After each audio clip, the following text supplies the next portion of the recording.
You've probably seen a crane lift a steel beam 100 feet into the air. It takes a diesel engine, a hydraulic arm, and a few tons of counterweight. Now, picture doing that 4 million times with no engine, no pulley system strong enough to matter, no wheel even in any form that could bear the load. That's the Great Pyramid, 2.3 million blocks, some weighing as much as a school bus, stacked, fitted, and aligned with a precision modern architects still find humbling. But the real answer of how they did it is far stranger than aliens or lost technology. It's stranger because it's so ordinary. It's people, thousands of them, organized with a logistical genius that puts most modern construction projects to shame. For centuries, the pyramids sat there daring people not to believe in them. Something this big, this exact, felt like it needed a secret, a hidden machine, a forgotten science. The truth turned out to be less magical and more impressive. Not one clever trick, but dozens of small, brutally practical solutions,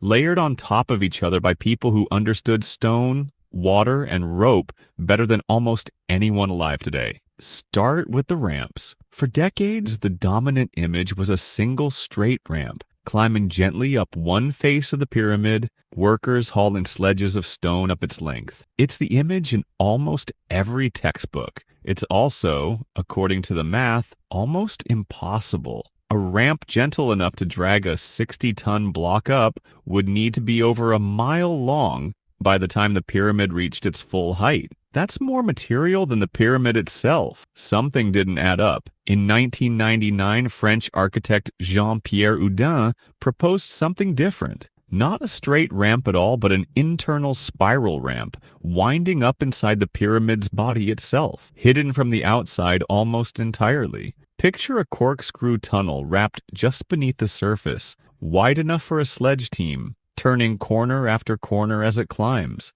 Blocks wouldn't need to travel a mile, they'd travel a few hundred feet, turning 4 times per level. Houdin used gravity scanning technology, essentially microgravimetry, to check for density changes inside the pyramid's mass. And there they were, cavities, corridors, exactly where an internal ramp would need them. You don't need a machine to move a 2-ton block. You need friction reduced enough that a team of 20 men can drag it without dying. And it turns out ancient Egyptian workers had already solved that problem long before anyone thought to write it down properly. In 2014, physicists at the University of Amsterdam, working with the FOM Foundation, studied a tomb painting from around 1900 BCE. It showed a large stone statue being dragged on a sledge, and standing just in front of the sledge's runners, a single figure pouring liquid onto the sand. For years, people assumed that was ceremonial, a ritual pour maybe,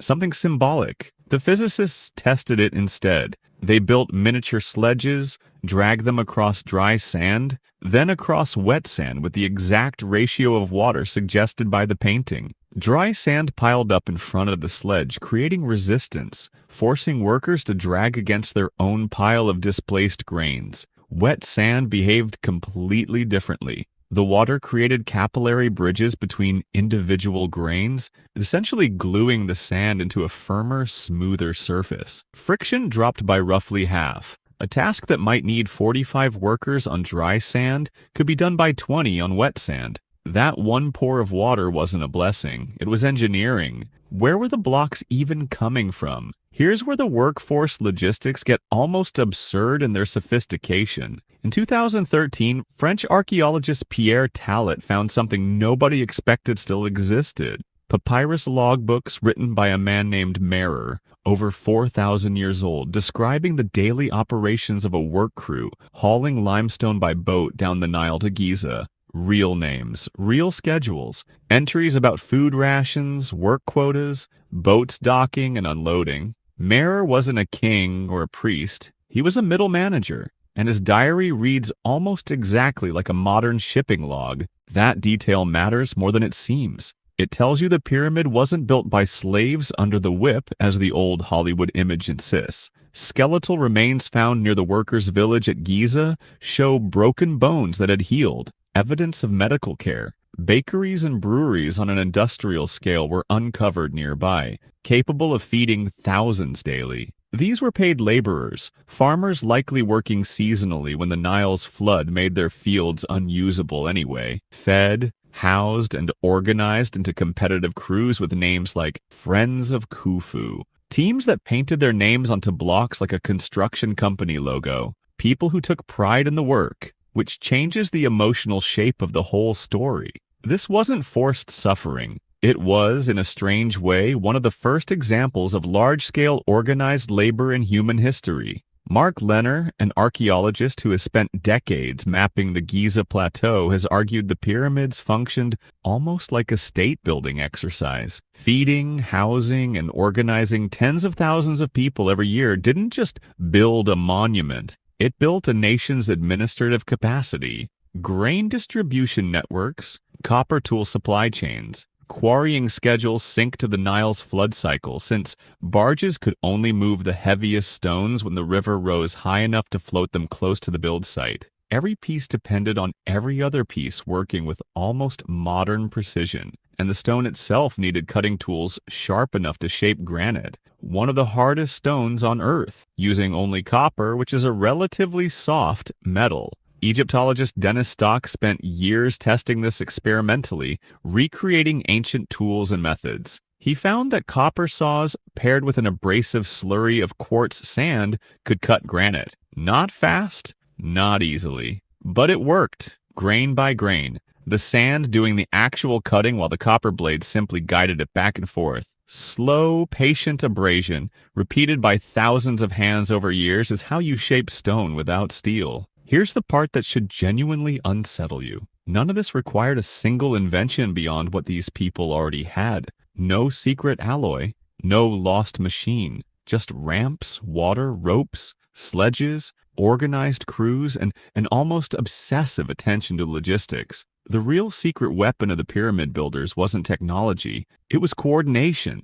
Getting 40,000 people to show up, eat, work, rest, and repeat for 20 years, aimed at a single unified goal, is a feat of social engineering that might be harder than the physical one, which is where this starts to feel less like ancient history and more like a mirror. You live inside systems just like this every single day, and you almost never notice them. The traffic light that coordinates 1,000 strangers through an intersection without anyone crashing. The supply chain that gets a specific piece of fruit from another continent to your kitchen counter before it spoils. The invisible choreography of a hospital shift change, or an airport, or a grocery store restocking overnight while you sleep. You take it for granted because it works. The pyramid builders didn't have 4,000 years of accumulated infrastructure to lean on. They had to invent the coordination itself from scratch, using nothing but water, rope,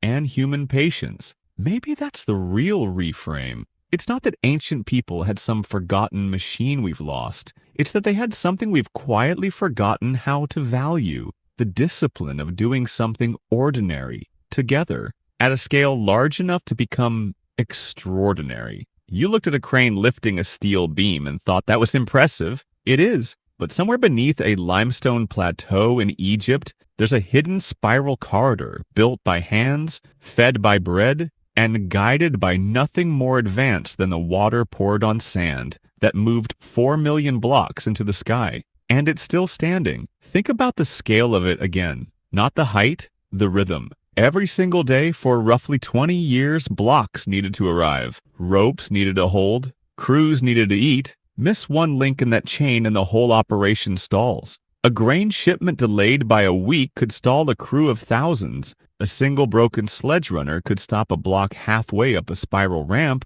blocking every team behind it. There was no room for improvisation at that scale. There was only planning, repeated, checked, and repeated again. So who actually managed all of this? Not one person, not even a handful. Egyptologists have identified overlapping layers of administration, scribes tracking rations, overseers tracking quotas, quarry foremen tracking output, boat captains tracking river schedules. Mirror's papyri mention a two-side system, where labor gangs were split into two competing divisions, each pushing the other to work faster. Sound familiar? It's the same instinct behind a modern sales floor, splitting into two teams and posting a leaderboard on the wall. 4,000 years apart, the psychology hasn't changed at all. Why does that detail matter so much? Because it means the pyramids weren't built by people who thought differently than you. They were built by people who understood the same basic truths about motivation, fatigue, and cooperation that any manager understands today. They just had far less margin for error and far more patience for a project that would outlive them.